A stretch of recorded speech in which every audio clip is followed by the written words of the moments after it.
नमस्कार दोस्तों, stock market studies में फिर से एक बार आपको बहुत-बहुत स्वागत है। तो आज मैं फिर से आपके सामने कुछ इम्पोर्टेंट कंपनी के अपडेट शेयर करने वाला हूँ, तो इस वीडियो को पूरा लास्ट तक देखिएगा और अभी तक आपने चैनल को सब्सक्राइब नहीं किया तो ज़रूर कर लीजिएगा।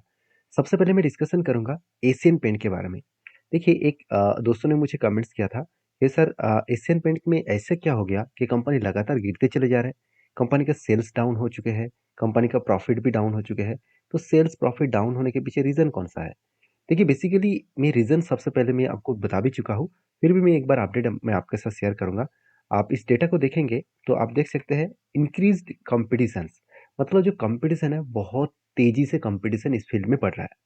आप सभी जानते हैं कि Grasim Grasim industries has enter the paint sector with the much anticipated आप देख सकते हैं launch the its Birla Opus, मतलब जो ग्रासिम कौन किसका कंपनी है, आदित्य बिरला ग्रुप का कंपनी है।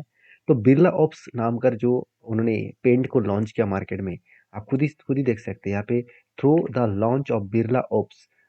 तो इस ग्रासिम इंडस्ट्रीज ने जब इस प्रोडक्ट का लॉन्च किया तब से लेकर सिर्फ एशियन पेंट के ऊपर नहीं, पूरा का पूरा पेंट सेक्टर को हिला कर छोड़ दिया। क्योंकि पेन इंडस्ट्रीज में देखिए ग्रासिम भी कोई छोटा-मोटा कंपनी नहीं है, आदित्य बिरला भी कोई छोटा-मोटा कंपनी नहीं है। तो उन्होंने पेन इंडस्ट्रीज के ऊपर मतलब पैर रखा है, तो एक तो झटका बड़े कंपनीज को मिलेगा ही। क्योंकि अगर छोटे-मोटे कोई कंपनी मार्केट में आता, तो उसको अच्छी तरीके से एशियन पेंट हैंडल कर लेता। तो क्या एशियन पेंट इसके कारण खत्म होने वाला है? क्या एशियन पेंट इसके कारण बर्बाद होने वाला है? ऐसे बिल्कुल मत सोचना। हाँ, मार्केट में कॉम्पिटिशन तो रहेगा, आज नहीं, ये 100 सालों से भी ज़्यादा टाइम से इस तरीके से कॉम्पिटिशन चलते आए हुए हैं। जब अंग्रेज हमारा देश में राज करते थे, तब भी मार्केट में जो प्रोडक्ट था, तब भी वो कॉम्पिटिशन के माध्यम से ही चलते थे। आज तो कॉम्पिटिशन कई गुना ज़्यादा बढ़ चुके हैं। सिर्फ इंडिया में नहीं, ऑल ओवर कंट्रीज़ को देखेंगे तो सारी जगह पे सारे कंट्रीज़ में सारे प्रोडक्ट के ऊपर कॉम्पिटिशन तो चलता रहता है। तो आपको देखना है आप जिस कंपनी के ऊपर काम कर रहे हैं, उस कंपनी के ऊपर ग्रोथ कितना अपकमिंग टाइम्स में बनने वाला है। तो एशियन पेंट के मैं अगर डेटा के बारे में बात करूँ, तो सबसे पहले देखिए कंपनी के मैं वैल्यूएशन को चेक करूँ तो एक टाइम कंपनी का पी रेशियो चला गया था 119, तो ऑब्वियसली हाई वैल्यूएशन था। तो कभी ना कभी तो गिरना चाहिए था, तो फाइनली उसका एक करेक्शन तो देखने को मिला है। तो अच्छी बात ये है कि जो कोविड के लेवल था, वही लेवल में कंपनी आ चुके हैं। मतलब मुझे एक बेस्ट अपॉर्च्युनिटी इस कंपनी के ऊपर दिखा। देखिए अच्छी कंपनी जब आपको सस्ते प्राइस में और वो भी प्रीवियस लो प्राइस के पी रेशियो में देखने को मिलता है ना, तो वैल्यूएशन सस्ता माना जाता है। वॉरेन बफेट जी का एक कोड अब मैं हमेशा याद रखता हूँ कि आपको वो कंपनी के ऊपर निवेश नहीं करना करना है जो कंपनी लगातार भागते चले जा रहे हैं। आपको वही कंपनी के ऊपर निवेश करना है जो अच्छे कंपनी और लोग डर के उस कंपनी के ऊपर माल बेच रहा है। तो सस्ती प्राइस में आपको खरीदना है और आपको अच्छे प्राइस में माल को बेचना है। तो अगर आपको भी इसी तरीके से काम करना है तो आपको इस तरीके से कंपनी ढूंढना होगा। हाँ, अभी फिलहाल के लिए इसका हालत क्या है आप देख सकते हैं। कंपनी के सेल्स जो है, जिस तरीके से कंपनी का सेल्स हर साल में बढ़ते चले जा रहे थे, 5,500 से 8,600 बने, 9,100 बने, अभी करंटली कितना बने? 8,900, मतलब यहाँ पे सेल्स थोड़ा-सा कम हो चुके हैं। अभी एक्सपेंस को मिटाने के बाद नेट प्रॉफिट भी देख सकते हैं, 5,000 सॉरी अ, फ 574 रुपीज़ के आसपास, उसके बाद 1000, उसके बाद 1500 करोड़ के आसपास, उसके बाद 1100 के आसपास। मतलब कंपनी 1575 करोड़ से डायरेक्टली 1187 करोड़ के आसपास पहुँच चुके हैं। मतलब एटलीस्ट देखा जाए तो कंपनी 400 करोड़ के आसपास प्रॉफिट को कम किया। अभी 400 करोड़ तो कोई छोटा-मोटा अमाउंट नहीं है, बहुत ज़्यादा अमाउंट्स है और जिसके चलते कंपनी का आप खुद ही देख सकते हैं इतने दिनों से जो सेल्स का ग्रोथ एंड प्रॉफिट का ग्रोथ हो रहा था, वो अभी झटका लगा है। तो मैं ज़रूर कहूँगा आप एशियन पेंट के ऊपर फ़ोकस रखिए। मुझे लगता है यही एक अपॉर्च्युनिटी है, क्योंकि इन्वेस्टर इसी का फ़ायदा उठाते हैं। आप खुद ही देख लीजिए, इंस्टीट्यूशन देखिए, म्यूचुअल फंड ने क्या किया? मतलब डीएस ने क्या किया? यहाँ पे 12% होल्डिंग को बढ़ा दिया। जो पहले उसके पास सिर्फ 8 साढ़े 7% के आसपास होल्डिंग हुआ करता था। मान लेता हूँ एफआईएस के पास ज़्यादा होल्डिंग था, उसको बेचा गया, उसका फ़ायदा ऑब्वियसली थोड़ा-सा मतलब अभी होल्डिंग जो है वो 17 से 15% हो गया, तो उसका डायरेक्टली फ़ायदा कौन उठाया? डीएस ने। अगर इस एफआईएस और डीएस का माल अगर पब्लिक उठाते, तो मैं ज़रूर कुछ नेगेटिव सोचता। तो एशियन पेंट जैसे कंपनी के ऊपर जब कोई जिस तरीके से खराब सिचुएशन आते हैं, सिर्फ एशियन पेंट नहीं, सारे बड़े-बड़े कंपनी के ऊपर जब खराब सिचुएशन आते हैं, तब फॉरेन इन्वेस्टर क्या करते हैं? खुद के माल को बेचकर भाग जाते हैं। और जब सस्ता देखने को मिलता है शेयर प्राइस में, तब वो फिर से बाई करने के लिए आ जाते हैं। तो मैं इस कंपनी के ऊपर इस सारे कारण की वजह से पॉजिटिव हूँ और म्यूचुअल फंड ने इस कंपनी के ऊपर किस तरीके से काम किया, अगर वो मैं आपको दिखा दूँ तो और भी आपको कुछ डेटा क्लियर हो जाएगा। आप खुद ही देख सकते हैं। देखिए, हम लोग बेवकूफ़ कहाँ पे बनते हैं, जब शेयर सस्ते में होते हैं हम लोगों को लगता है कंपनी बेकार है, और उसी टाइम में देखिए जुलाई मंथ में क्या किया म्यूचुअल फंड ने, तगड़ा बाय किया। आज तक की सबसे हाईएस्ट बाइंग है। तो इतने बाइंग तो वो लोग बेवकूफ़ तो नहीं है। उसकी इतनी बड़ी टीम से इतने बड़े फंड को वो मैनेज करते हैं, तो वो सोच समझ कर कुछ डिसीजन लिए होंगे। तो मैं बार-बार कहूँगा कि एशियन पेंट जैसे कंपनी के ऊपर आपको नेगेटिविटी सोचना नहीं है। बाकी देखिए, हर किसी का अलग-अलग ओपिनियन है। आप कहेंगे सर आप खुद बेवकूफ़ हैं, हम लोग को बेवकूफ़ बना रहे हैं। देखिए, मैं कोई बेवकूफ़ नहीं बना रहा हूँ। मैं आपको ये बोलने का कोशिश कर रहा हूँ, मेरे इतने साल के एक्सपीरियंस के हिसाब से अच्छे कंपनी कितना भी गिरे, वो आपको एक अपॉर्च्युनिटी देते हैं। अभी बाय करना, सेल करना आपके हाथ में है, क्योंकि मेरे तरफ से कोई भी रिकमेंडेशन नहीं है, क्योंकि मुझे जो पैटर्न्स देखने को मिला, उस पैटर्न्स को मैं कंटिन्यू करूँगा। शोल्डर कम हेड कम शोल्डर बने, फाइनली ब्रेकआउट हुआ, ऊपर गया, इसका स्ट्रांगली रेजिस्टेंस को फेस किया, क्रैश हो गया, उसके बाद फिर से रिकवरी करने का कोशिश कर रहा है। तो ये सारे खेल तो चलता रहता है। तो मेरे व्यू मैं आपके साथ शेयर किया हूँ, आपके व्यू क्या है जरूर कमेंट्स करके बता सकते हैं। नेक्स्ट जो कंपनी उसका नाम है ईजीटी प्लानर। बहुत सारे लोगों को इस कंपनी के ऊपर भी डाउट है। मैं आपको डाउट क्लियर कर देता हूँ कि इस कंपनी के ऊपर ग्रोथ कितना है, वो मैं आपको बता दूं। इंडिया में दो ही मतलब प्रॉफिटेबल कंपनी है, वो भी ऑनलाइन टिकट बेचने का।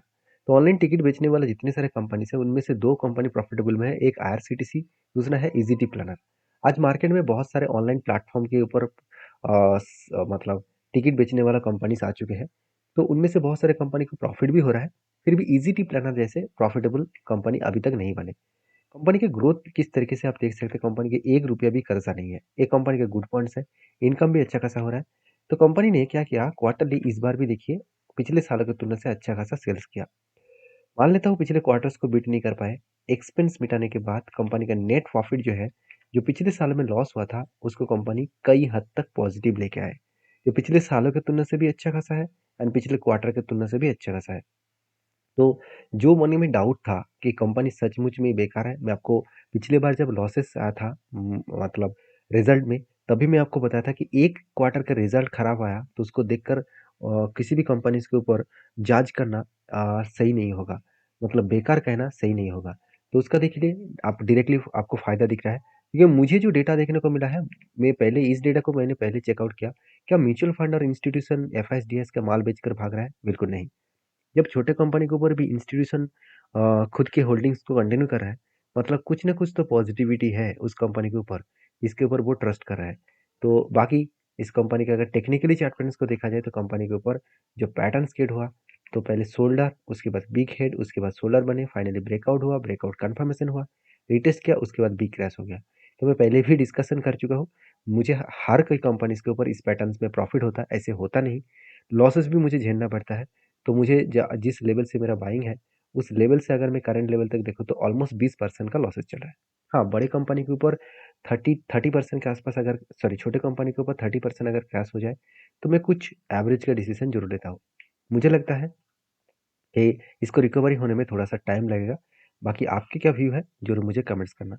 नेक्स्ट जो कंपनी उसका नाम है LIC, life insurance corporation of India. तो सबसे पहले इस कंपनी के मैं एक अपडेट के बारे में चर्चा करूंगा। देखिए, कंपनी के ऊपर जो पैटर्न क्रिएट हुआ था, कुछ इस तरीके से रेंज पैटर्न बना था। यहाँ पे देखिए कंटिन्यूसली बाइंग का रेंज बने, मैं थोड़ा सा आपको जूम करके दिखा देता हूँ। आप यहाँ पे देख सकते हैं, एक दो तीन चार पाँच, पाँच के पाँच यहाँ पे बाइंग कैंडल बने, और इस टोटली बाइंग कैंडल के बेसिस में जब इस नीचे आए, इस लेवल को टच किया, तब क्या बना, एंट्री। और इस हाई लेवल तक क्या बनेगा, टारगेट। तो क्या टारगेट बने? हाँ बिल्कुल बने, सही तरीके से टारगेट बने, क्योंकि बार बार वो रेजिस्टेंस सॉरी सपोर्ट को रिटेस्ट किया, और फाइनली उसका टारगेट यहाँ पे अचीव हुआ। और टारगेट कितने दिनों में मिला? 130 दिनों में। 130 दिन का मतलब होता है एटलीस्ट 4.5 मंथ, मतलब 4.5 मंथ आप बोल सकते हैं। तो 4.5 मंथ में कोई कंपनी आपको 22% रिटर्न दे रहा है, तो मेरे लिए तो बेस्ट है। तो वो टारगेट मिलने के बाद क्या हुआ, कंपनी के ऊपर करेक्शन होना स्टार्ट हो गया, क्योंकि जब बजट भी पेश किया गया, उस टाइम बताया गया कि जो लॉन्ग टर्म कैपिटल गेन है, उसके ऊपर अभी 10% नहीं 15% टैक्सेशन देना पड़ेगा। तो देखिए, जो लोग सोच रहे कि एलआईसी के ऊपर मैं निवेश करके रखा हूँ और मुझे 10 साल 20 साल के बाद पैसा मिलेगा, तो आपके जो गेन होगा, मतलब आपका जो प्रॉफिट होगा, एलआईसी से आपको जो प्रॉफिट मिलेगा, तो उसके ऊपर आपको 15% लॉन्ग टर्म कैपिटल गेन देना पड़ेगा। तो मेरे हिसाब से इस कारण के वजह से शायद जो इन्वेस्टर है, उसके ऊपर थोड़ा-सा नाराज़गी देखने को मिले और इसी कारण की वजह से शेयर में प्रेशराइज़ बनता हुआ देखने को मिले। बाकी ये नहीं कहूँगा कि कंपनी बेकार हो गया, कंपनी का परफॉर्मेंस तो ठीक-ठाक है। इस बार भी company highest sales and highest profit को जनरेट किया। तो मैं इस कंपनी के ऊपर पॉज़िटिव हूँ और मैं कंटिन्यू ज़रूर करूँगा क्योंकि मेरा जो टारगेट है, वो टारगेट एक्चुअली फर्स्ट टारगेट यहाँ पे तो हो चुके हैं। अगर मैं दूसरा एक टारगेट लेके चल रहा हूँ, जो मैं आपको यहाँ पे दिखाना चाहूँगा, एक बार मैं एलआईसी का चार्ट पैटर्न ओपन कर लेता हूँ, तो आपको खुद पता चलेगा, तो मैं किस स्ट्रैटेजीज़ को फ़ॉलो अप कर रहा हूँ। देखिए, एक लंबा सा जर्नी के हिसाब से एक कप विद हैंड पैटर्न्स बने, पहले कप बने, उसके बाद यहाँ पे छोटा-सा हैंडल बने, जिसका मैं टारगेट लेकर चल रहा हूँ करीबन-करीबन 1306 के आसपास। जो टारगेट निकल कर आ रहा है करीबन 41 के आसपास, तो मुझे 22% पहले एक टारगेट मिल चुके हैं और दूसरा टारगेट मैं 41% के आसपास लेने वाला हूँ। तो ये मेरा खुद का रिस्क है, तो आप अगर रिस्क लेना चाहते हैं, तो आपके ओपिनियन के हिसाब से आपके सेबी रजिस्टर्ड एडवाइज़र के साथ बातचीत करके काम करना। मेरे पॉइंट ऑफ व्यू से कभी भी काम मत करना। मेरे पॉइंट ऑफ व्यू से सारी चीज़ों को समझना और सीखना। नेक्स्ट कंपनी है टाटा एल्क्सी। टाटा एल्क्सी के ऊपर जल्द से जल्द आपको एक के बदले एक शेयर बोनस के हिसाब से मिलने वाला है, क्योंकि मैनेजमेंट ने कहा है कि जल्द से जल्द इसका बोनस इश्यू किया जाएगा। तो बोनस पहले भी कंपनी दे चुकी है 2018 में, एक के बदले एक और एक बार एक के बदले एक बोनस इश्यू करने जा रहे हैं। तो मेरे हिसाब से इस कंपनी के ऊपर स्टडी करिए और वीडियो अच्छा लगे तो प्लीज़ लाइक करिए। Thank you.